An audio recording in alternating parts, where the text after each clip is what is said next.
Welcome back to Beyond the Balance Sheet. I'm Katie Collin. In today's episode, I'm joined by Dr Clare Sieber, who is a practising GP and a mediator specialising in GP partnership and PCN disputes. I think this is going to be one of those conversations that a lot of practices will recognise themselves in, because an organisation very rarely becomes unhealthy overnight. On the surface, those issues might look financial, operational, or personal.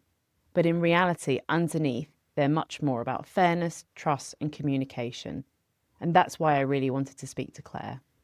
On this episode, we focus on GP partnership conflicts and how they arise, why money is often the trigger but not always the cause, what a mediator can do to support in their role, and how to protect your PCN and your practice with good governance and what good looks like. So, Clare, we talk a lot about how practices are facing huge financial pressure, external pressure, policy pressure. A lot of the dialogue that we have is about the external landscape. And we don't talk a lot about the internal landscape and the pressure that GPs face and those issues. So you obviously are involved in mediation. Before we launch into talking about how that affects practices, PCNs, primary care, just really interested to know how you found yourself in this world and the path that you've taken, because of course you're a GP yourself. I am. I'm still a practising GP very much.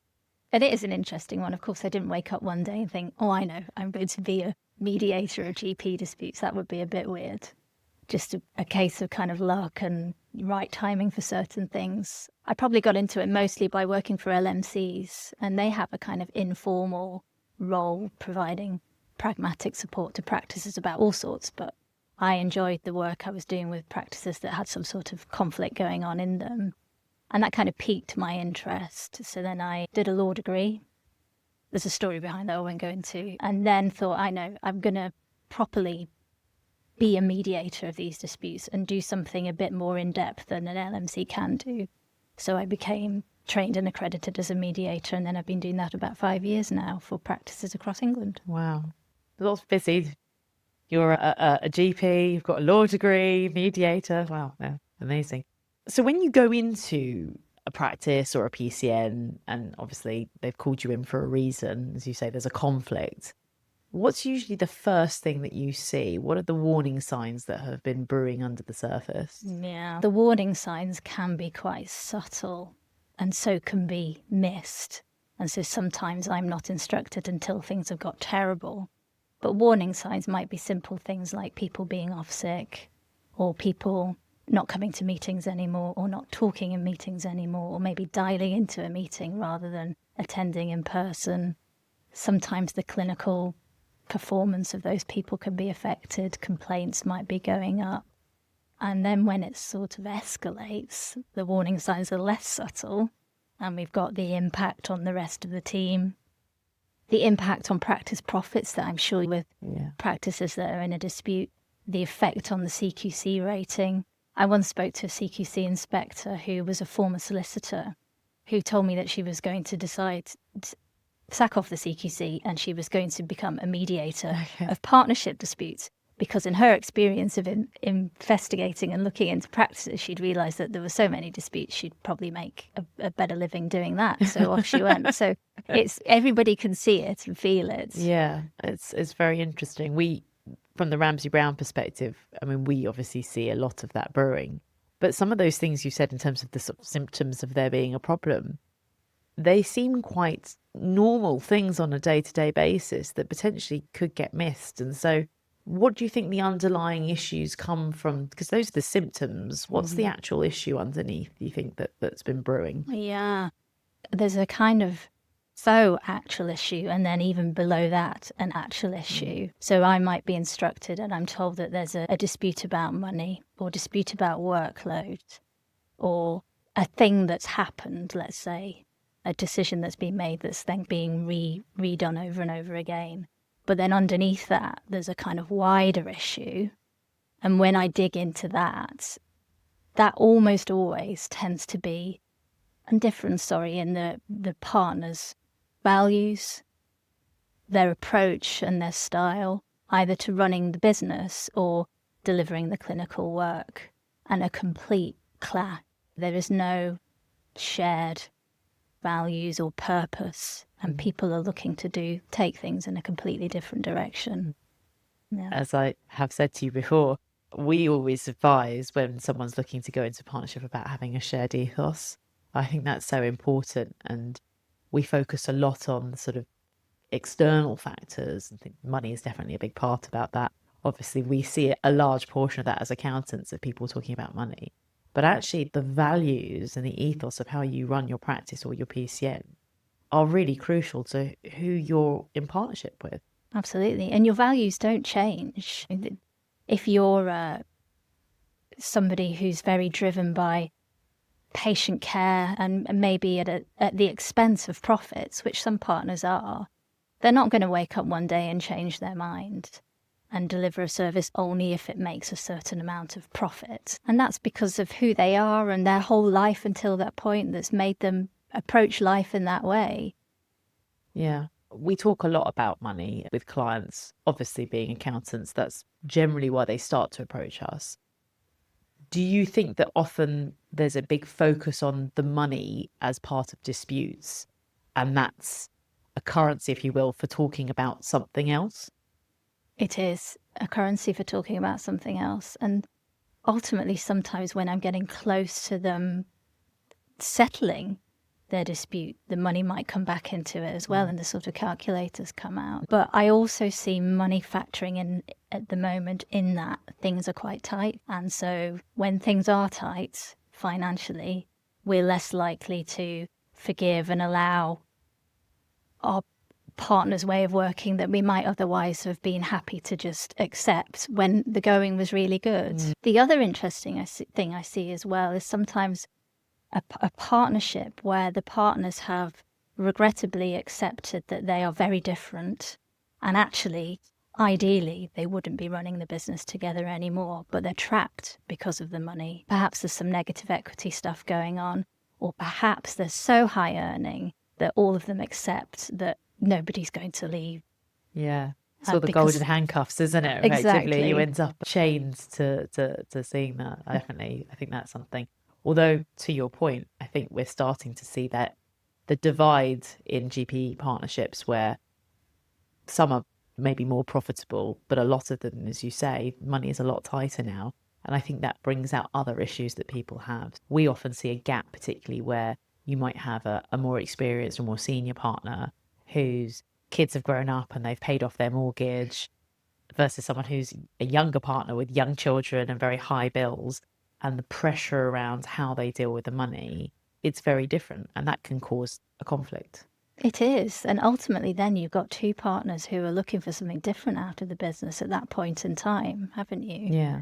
You've got somebody who's probably buying in, but is also needing as much money as possible to fund their mortgage and their kids and all this stuff that the other partner doesn't have. Yeah. So what, as you said before, people often bring you in a bit too late into the equation. What would be the way that you would deal with that if you were in that situation where someone was having that disagreement? How would you manage that? What's your role as the mediator? Yeah.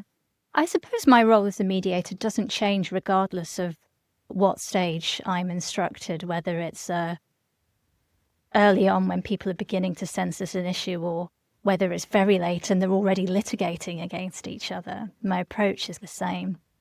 As a mediator, you come in as a completely independent person and you don't give any advice or opinions or any kind of judgments or decisions.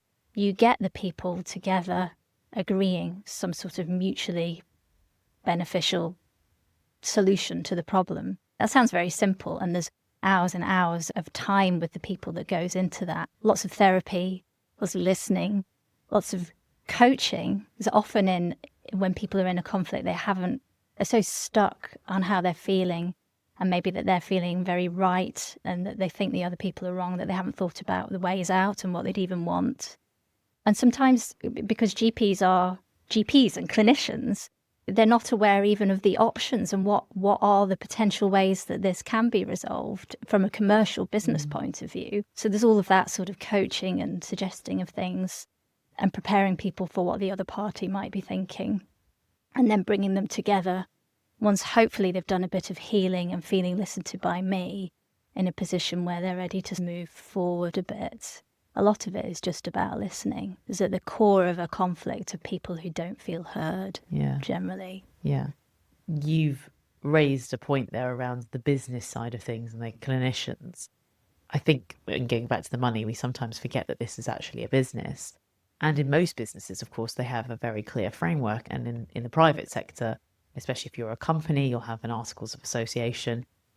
We talk about governance, and that's the sort of next direction to go in.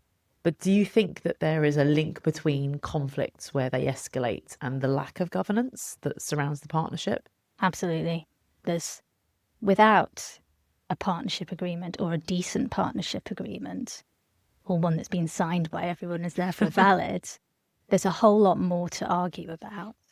Yeah. Do you find that there are a lot of partnerships that don't have a signed partnership agreement? And disproportionately, they're the ones that end up in a mediation. I'm sure of it. That's just my sort of anecdotal experience. But yes. Maybe that's a symptom of the fact that they haven't agreed the partnership agreement. Yeah, correct. You might be right. But then there's even more partnerships walking around with a partnership agreement that isn't great, or they think it's valid, but actually they've admitted a new partner and nothing's been signed. So it's not actually a partnership governed by a partnership agreement anymore. And I suppose your role as mediator is that must be significantly impacted by not having that framework there as clear boundaries or as clear sort of settings of what's agreed and what's not. Yes, definitely. But so yes, you're right in that you're more likely to end up in a difficult conflict involving a whole heap of stuff if you've not got your governance. But then once you're at the stage where you've got a mediator in and you're looking to settle your dispute, however that might be, working together and changing something to do with how the partnership runs or breaking away from each other, you need to take the kind of blinkers off and open up a whole world of creative possibilities. Because at that point, as long as every partner is happy, you can agree absolutely anything. So some people can sometimes be a bit stuck by their partnership agreement to that point and, for example, say, oh, I can't retire because X partner retired just 2 months ago and our partnership agreement says you can't do that. But actually, you can put it all in the bin and choose on this one occasion unanimously to do something else. Yeah, as long as you agree. Exactly. And have the dialogue. From the Ramsey Brown side, we've certainly seen more now in partnership agreements a point about mediation and instructing a mediator. And is that something you think that is going to become more and more relevant and is a good thing to have in your partnership agreement? Oh, absolutely. You want a dispute resolution clause in there. You want it to be clear. You want it to be actually useful. And rather than saying you're going to get the secretary of the BMA to do an arbitration, which is something the BMA can't do and actually not a particularly helpful form of ADR for a lot of partnerships. So yeah, it's good that it's in there. And of course, because the court system, whether you're litigating or you're maybe at an employment tribunal, that those are taking years and years at the moment. They're not actually useful solutions. So you need something else in there. Yeah. It's useful to have it in there. Talking about governance, we can't not talk about PCNs and neighbourhoods because, of course, that's growing. And from my experience, I've certainly seen a lot of conflict sitting in primary care networks, and certainly more in recent years from when they started. Is your experience, do you think that PCNs have compounded that level of experience of conflict that you've had? And do you think that's going to continue into neighbourhoods as well? Yes, it will, absolutely. We could probably do a whole podcast just on PCNs in their own right and the conflicts there. But it's difficult enough in a GP partnership to get 4 GPs to all agree on something, but then you scale it up to a PCN where all of those practices might have completely different approaches to patient care, may have even once been a practice themselves that have then split. Yeah. And of course, they won't have forgotten that. Getting consensus and shared values when you've got this restriction of geographically wedging these practices together and keeping a population at a certain number. There are a lot of practices in PCNs that feel that they're forced, if you like, into that PCN and they don't have another alternative. And equally, although you can theoretically opt out of the PCN, at this stage, nobody really can. because everything is so tied in with the PCN DES and the resources, and whether that's the funding or the R's staff is helping you with your core contract. You can't simply opt out of the PCN DES anymore. So these practices are stuck. And to your point about the geographic aligning, I think people have been able to move out of a PCN if they've had a conflict. We've seen a lot of that, PCN splitting, practices moving from one PCN to another, new PCNs forming. Even now we have new PCNs forming with neighbourhoods on the horizon. But neighbourhoods, they've been very clear, that have to be geographically aligned. So you may even be seeing PCNs who've split, who are now being pushed back together. So we've got practices who've split from each other within a PCN who've split from each other, who are now all being back aligned into a neighbourhood. That must be very interesting to watch. It is. And I'm already, even though a neighbourhood is not yet really defined, I'm already getting inquiries about mediating a neighbourhood, a bunch of PCNs essentially, who are being asked by the commissioner to start working together in a neighbourhood, but there's clear differences in approach. How do you manage that if there's already that difference at the beginning? Is your role actually very constructive because you think if they can agree that at the beginning, then they can work together? Or from your experience, do you think once those values aren't aligned, if they can't get on the same page, there's almost no point going down that path? Yeah. There will often be some, if you work really hard, some shared values that you can just about pin some very basic collaborative working on. But it might be ambitious for a bunch of PCNs like that to be able to deliver anything particularly fancy. So sometimes I wonder if ICBs, when they're bringing me in, they have a slightly unrealistic expectation of what I can do as a mediator, bearing in mind I'm just there to help them all agree something that they all want to agree. And if there isn't anything, then I can't do any more than that. I think I've seen on our side from PCNs that there are a lot of factors that breed mistrust. So we've seen sharing resources and money, lack of transparency over finance, certainly lack of governance. We can talk about that forever in terms of if they don't update their partnership agreements, they certainly don't update their network agreements. The network agreement's very loose. But those three things, they's almost like the bedrock, aren't they, in terms of, as I said, mistrust or lack of understanding. Do you think that's part of what's fueled this conflict in PCNs? Yes.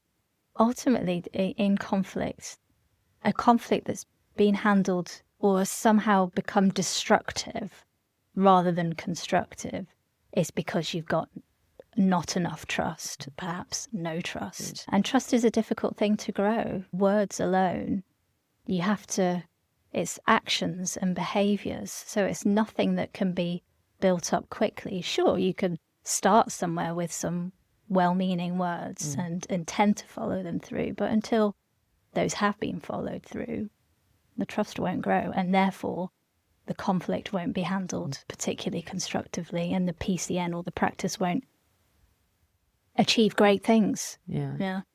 Have you seen more conflict in PCNs than partnership? I know PCNs haven't been around as long, but for me, it feels we've suddenly had this escalation. As I said, certainly in the last sort of 24 months, I think we've seen a lot more breakdowns in communication. We've certainly done a lot more in terms of forensic work of PCNs and the audit trail of money. And as we talked about before, often when there's a question around the money, it's a symptom of something else. Do you think that's taking over away from the partnership dispute, or do you think the two things coexist together in equal volume? No, I think there's probably more PCN stuff, because when you boil it down, there's difficulties with governance and financial transparency, just because the PCN DES and all of it's really it's all over the place. Yeah. And there's less likely to be those shared values, and there's less likely to be the trust, because these are people you might not have worked with before. So there won't be any natural kind of trust. So I think there's more of it. But I'm probably instructed more to do the partnership stuff still than the PCN stuff. And I think that's because with the PCN, even though they've got all of that going on, they are hamstrung and they have to stay working together. So a lot of my partnership instructions are, Claire, please come in and help us negotiate somebody's exit from the partnership. Yeah. But I'm not being instructed to do that at PCNs because they know that they're not going to get that. And even if they do, they might be allocated back into the PCN, or in a few years' time when there's a neighbourhood, they'll be back together again. So if we take the partnership view then, where does the practice manager sit in all of this? I have a lot of sympathy for a practice manager in a partnership where there's a dispute, because they're the child in the middle of the parents. What have you seen from your experience in terms of how practice managers are experiencing this conflict? They're sitting on a wooden fence with a load of splinters in their bum, aren't they? Trying really hard to keep the whole show on the road, as well as support the partners when they're in conflict. So that's not a role anybody would want to do. Sometimes I see some practice managers who've been put in an even more tricky position by being, for example, asked by the partnership to, please can you just mediate for us? Or please can you decide? So you're not a partner, but have a casting vote here. And I hope that practice managers push back against that. I would never advise anybody to make a decision for people, because it will never end well. No. Just when people have gone to court and a judge makes a decision and people don't stick to it, and then you have to go back to court, it's somebody making a decision for you isn't actually going to solve the problem. So they need to make sure that they're not getting involved in that. It's a really sticky situation for practice managers. And presumably, they're probably the people who will spot a lot of this first, because going back to what you said right at the beginning about a lot of those symptoms, as I called them, of being off sick or missing meetings, the practice manager's really the operational glue in the practice. So they're going to start to see those symptoms probably before most other people. They will. And if they're feeling brave, they could try and suggest that this conflict is already having some impact on the staff or the patients or themselves. Yeah. But sometimes that's a good way to get the conflict avoidant people in denial kind of out of that situation. Or even a practice manager saying something like, look, I don't sleep the night before these partners meetings that you're wanting me to chair. Sort it out. And saying that, they've simply just said how they feel. They haven't said anything that a partner could say, well, you're wrong, because they've just said how they're feeling. So that's sometimes a useful way to open the can of worms that does need opening. Yeah. Why do you think that practices and PCNs leave it to a crisis before they look at their governance? We probably need to flip that question and say, why doesn't a practice look at their governance from the outset? That's a much better question. I should ask that.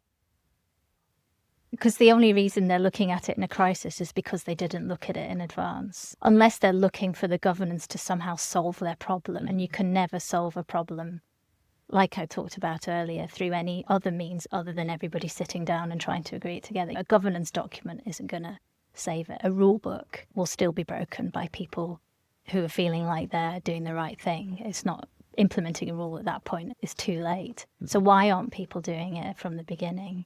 It's expensive, but I would say not comparatively so compared to the expense of a conflict that you end up in, which will dwarf it by 100 times more. Perhaps time.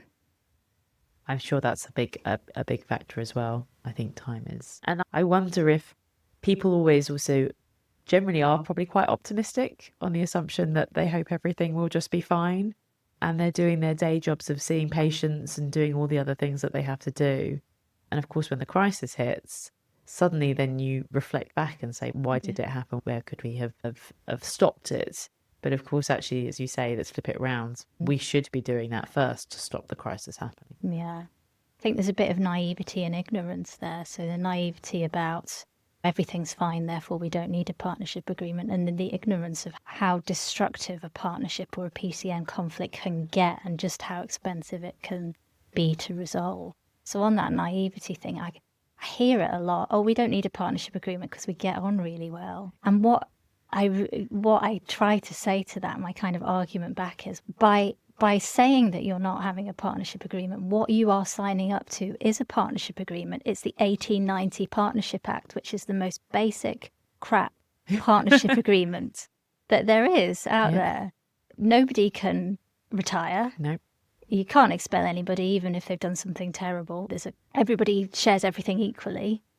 So you can, in a partnership without a partnership agreement, you can omit a partner from day one. They can do something terrible. You can't expel them, but they can dissolve the whole thing. Exactly. Your whole legacy that you've been building up for years, because anyone is allowed to dissolve it. And we have seen that. Yeah. So if you're not having a partnership agreement, you are having a partnership agreement, you're having that one, that absolutely basic rubbish one. And we've seen that actually where there's been a conflict and someone has dissolved the partnership because it's a partnership at will. And suddenly then the GMS contract, what happens to that? And that thought process hasn't really happened because they haven't had that conversation to say, okay, we can see there's a conflict. How are we gonna manage this? What's the right course? Of course, bringing in a mediator would have been very constructive.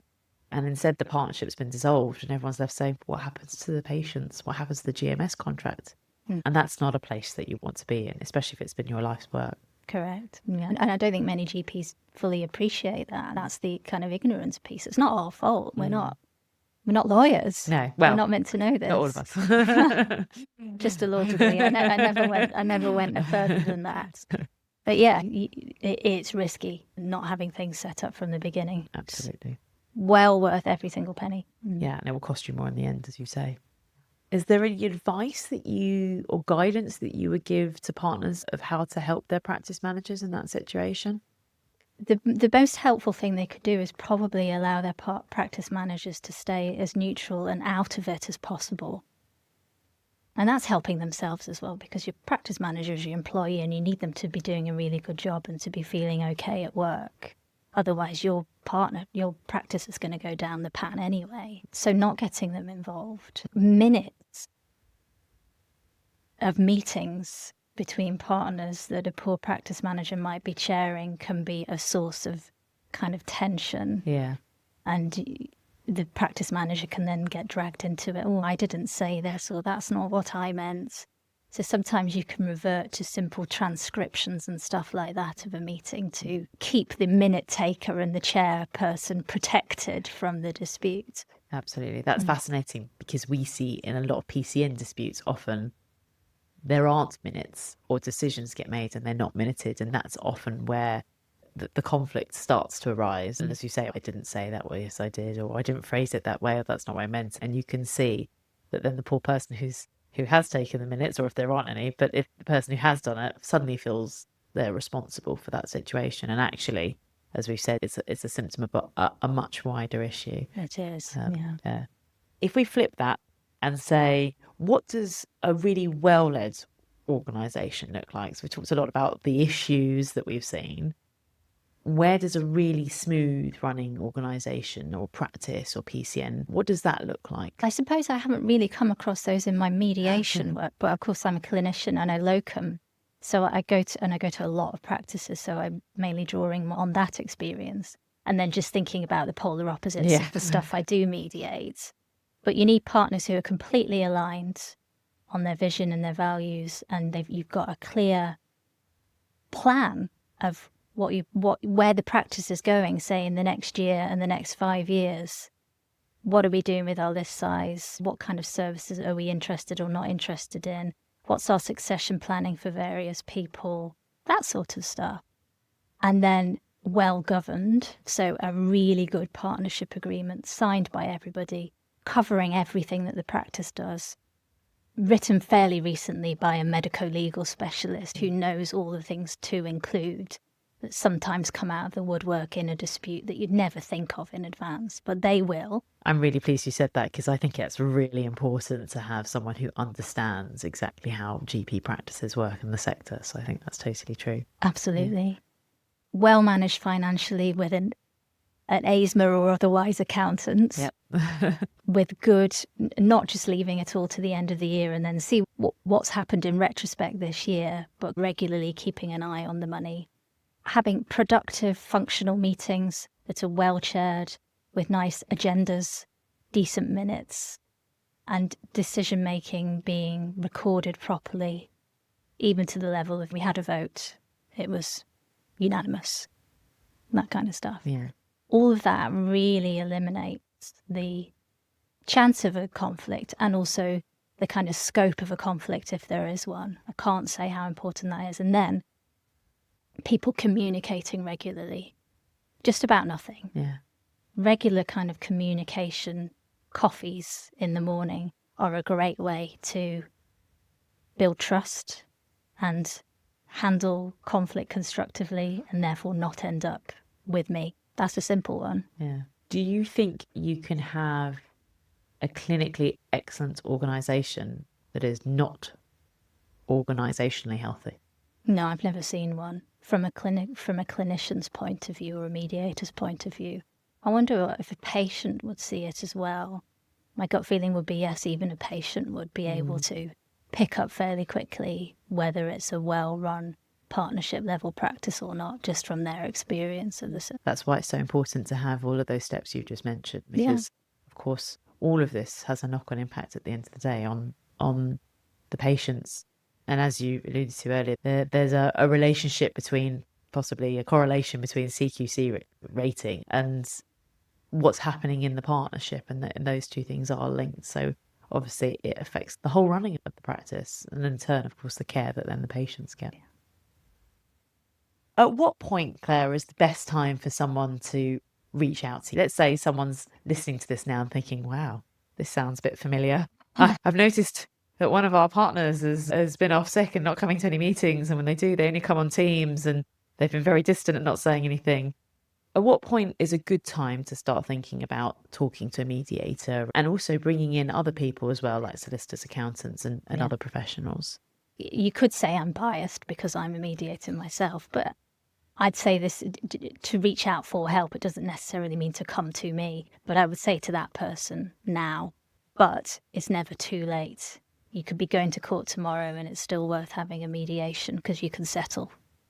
That's really interesting, because I think a lot of people probably think of it as a stage process of first you have an initial conversation and then you have a continued conversation. And when that communication breaks down, you might then go to a mediator, or then it goes into litigation. And I think people think very much in that stepped process.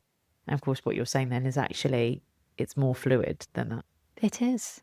Let's take a partnership that maybe wants to get rid of a partner and is thinking we could use the green socks clause, but that'll be tricky. This partner has a protected characteristic, say, and that could end up with us in trouble.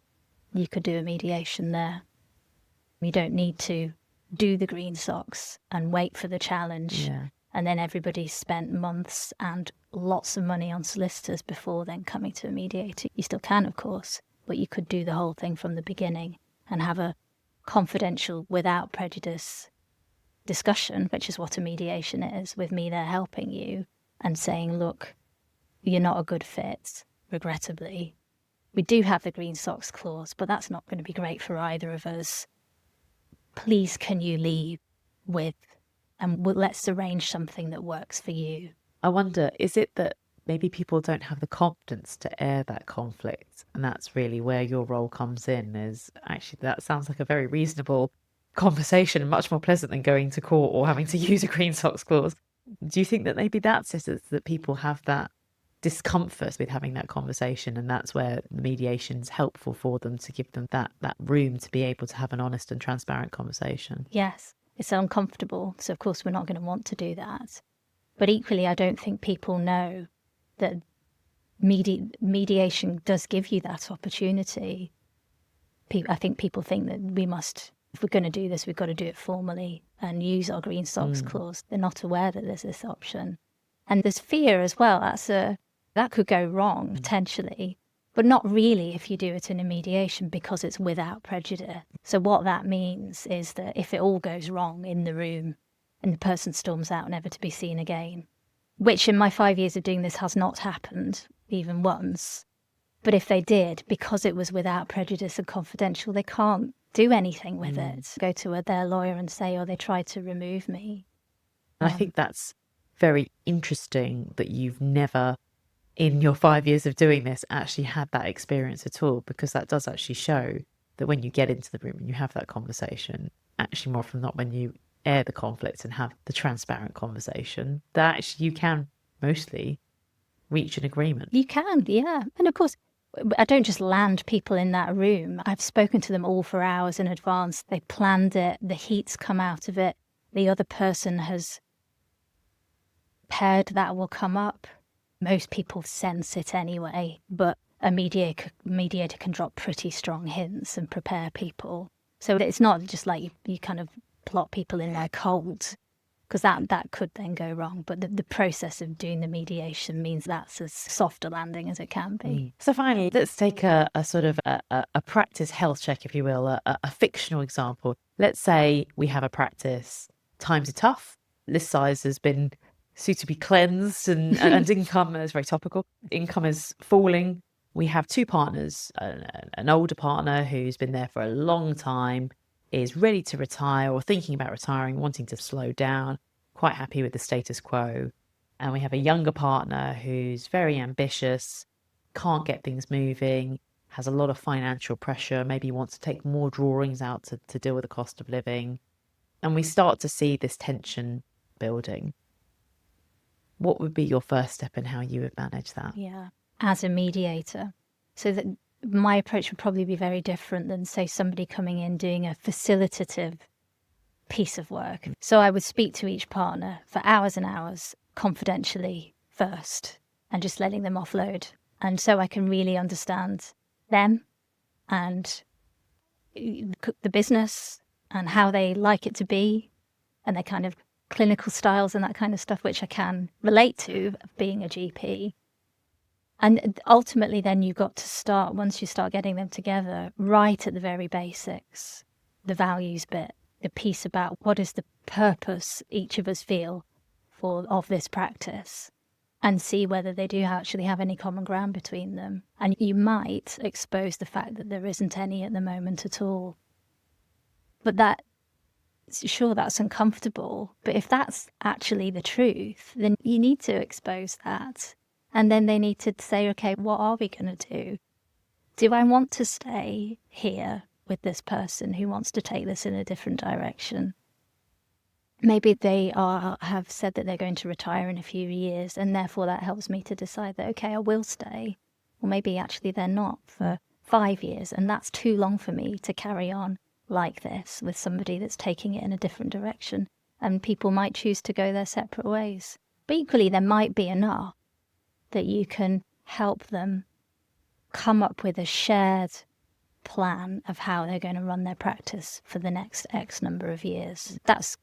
It sounds very simple, but that's how I would do it as a mediator. Yeah. So on that note, as one last piece of advice, what would you suggest for anyone listening to this that they do in advance of getting into that situation? If you're thinking of joining a partnership, if you're thinking of joining a PCN, if you're thinking of joining a neighbourhood, which I suppose you'll have to, what can you do now to avoid being in that situation? I'm sure you and the lawyers will say, do your due diligence, and absolutely you should. But that due diligence should also include a piece on who you're going to be a fellow business owner with. And you can't do that with a coffee unless you happen to know them already. That's a process that will take a while. Get to know them, what they stand for, their values, where they want to take the business, how they run the service, how they see patients. Is that compatible with the way that you see patients? Because sometimes, as GPs listening will know, we all have very different approaches to how we handle patients, and sometimes those can clash quite a lot. That process could take quite a while because you'd probably want not just to hear what somebody says, but to see them demonstrating it through their actions. And so you might, for example, want to make sure you have a mutual assessment period when you're going into a partnership, so you can do exactly that. And a mutual assessment period is equal to everybody, so it's not a kind of punitive thing. It means that you can get out, or equally if you're the partnership, the kind of established partnership, you can get somebody out who just isn't a good fit, even though on paper everything looked like it would be fine. There's a clean way to then break it off. Otherwise you're stuck with somebody. And if you don't have a valid partnership agreement, you have no way to expel somebody, no matter what they might have done. Really nice to hear about the due diligence, because I think as accountants, we often do the financial due diligence. And my advice to clients is always it's not just about the numbers. The numbers are a part of it. Of course, they're important. It's making a living and it is a business. But in this world that we live in, primary care, we always let the urgent crowd out the important. And the important part is we've got to get this right from the start and get to know each other. And that makes the rest of the pieces fall into place if it's the right fit. Thank you, Claire. It's been an absolute pleasure talking to you and really fascinating. Hopefully we won't have too many mediations together, but no, it's been an absolute pleasure having you. Thank you so much. Thank you very much. I've enjoyed it. Thank you.